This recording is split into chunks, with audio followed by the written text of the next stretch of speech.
No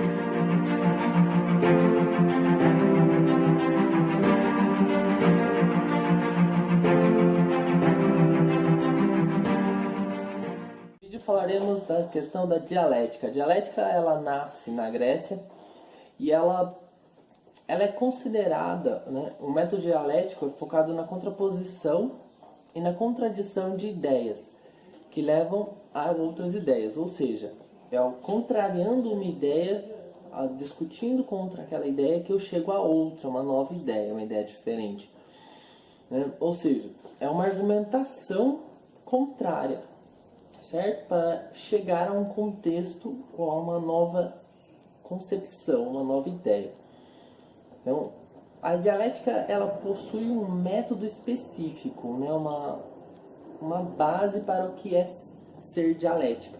Então, o que é esse método dialético por aí?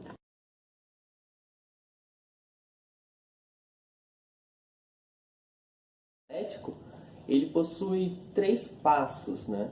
O primeiro passo é a tese, o segundo passo a antítese e, por fim, a síntese, que é o resultado desse debate, né, dessa discussão, desse processo dialético entre a tese e a antítese, que gera a síntese, que é essa nova ideia. Então esse é um processo, uma construção dialética. A dialética, então, ela se move, é um movimento entre uma coisa gerando outra, né, e construindo algo novo. São 3 passos básicos. Ok? Esse é o processo dialético. A filosofia ela tem um outro método, né, uma outra visão da dialética. Primeiro vou apresentar os passos para a gente chegar nessa filosofia dialética.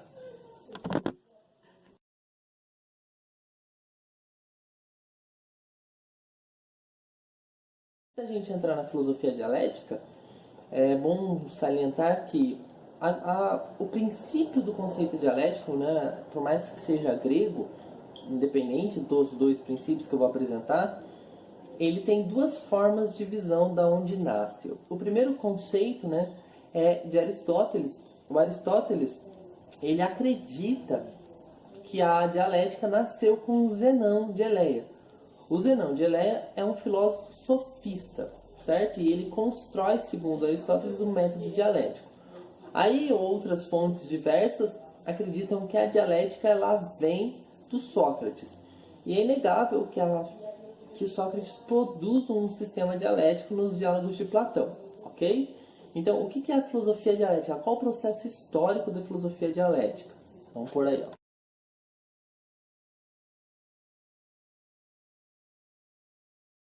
Eu argumentei agora há pouco, né, como eu disse, é inegável que os diálogos platônicos, que são vários, eles constroem um sistema dialético. O Sócrates, ele, em todo esse período, né, de construção de diálogos, ele está sempre nessa tese onde ele questiona o indivíduo que o indivíduo pensa, ele demonstra a antítese, onde ele debate a tese proposta pelo indivíduo e constrói um novo conceito, nova ideia, que é a síntese final. Então, todos os diálogos, com exceção de certa forma ao diálogo onde ele fala do amor, o banquete, ele sempre conduz a esse processo, certo?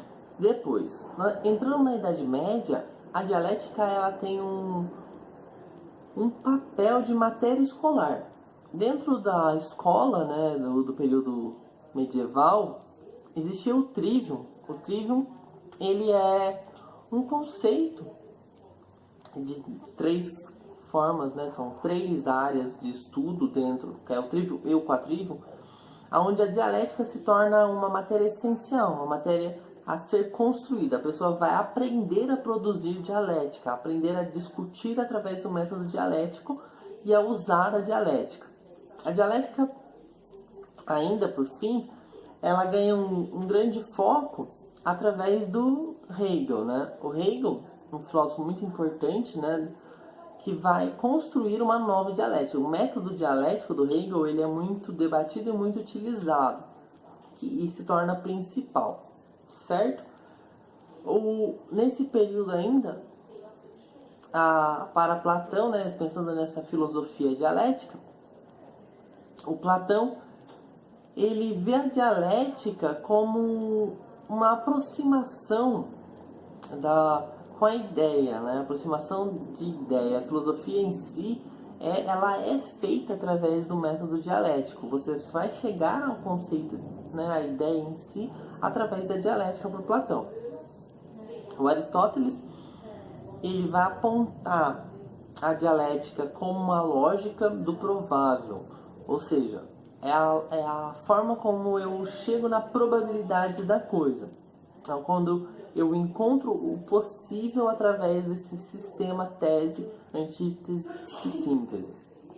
O Kant, outro filósofo também muito importante, ele vai utilizar o Aristóteles, né, essa ideia do Aristóteles da dialética como a lógica do provável, para chegar na ideia de que a dialética é a lógica da aparência, pois para ele a dialética ela é uma ilusão.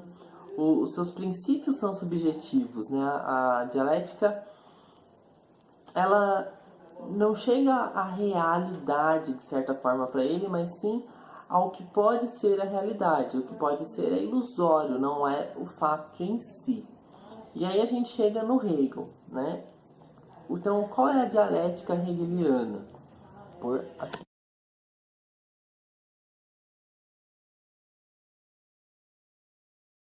A dialética do Hegel, ela é próxima à dialética do Fichte, não, Fichte, não sei falar, acho. São duas formas de dialética, né? Ela tem como um objetivo interpretar a realidade. A dialética hegeliana a realidade tem que ser refletida, né? Ela tem que ser demonstrada. Então, para ele, a dialética serve para esse processo de interpretação, né? Não só de interpretação, né? Como descreve o Platão, e sim de refletir. É como se a dialética fosse um espelho da realidade, é a demonstração da realidade. Ela, então, é baseada em 4 conceitos básicos, segundo o filósofo, que eu vou pôr e já explico.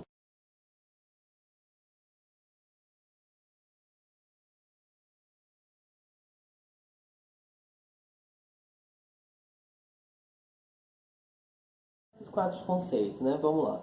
O tudo é finito e transitório, ou seja, tudo acaba e tudo se transforma, que é o processo dialético. A dialética ela vai acabar com alguma coisa para transformar em outra, é um processo de mudança. E o segundo momento, tudo é composto de contradição. Então, nada é aquilo e pronto. Tudo pode ser contrariado, tudo pode ser discutido e pode ser visto de uma segunda maneira, não da maneira como é vista especificamente. Terceiro ponto, as mudanças graduais levam à crise. O que ele está querendo dizer com isso? Que tudo que é mudando aos poucos gera uma crise para essa mudança.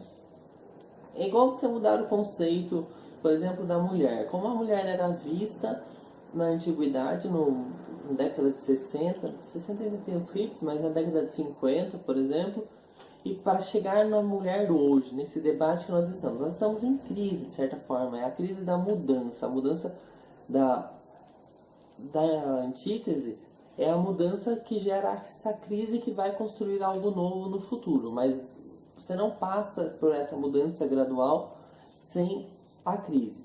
Então, para ele, a mudança ela não é circular.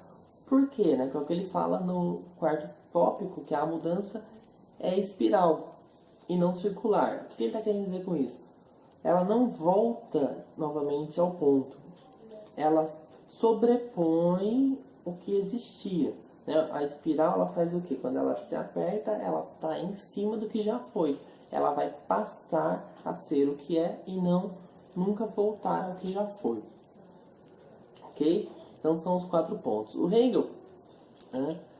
Para o Hegel, a existência, a realidade, é sempre um vir a ser. O processo dialético é o vir a ser. O que é o vir a ser, né? É aquilo que eu vou ser no futuro. Então eu não sou.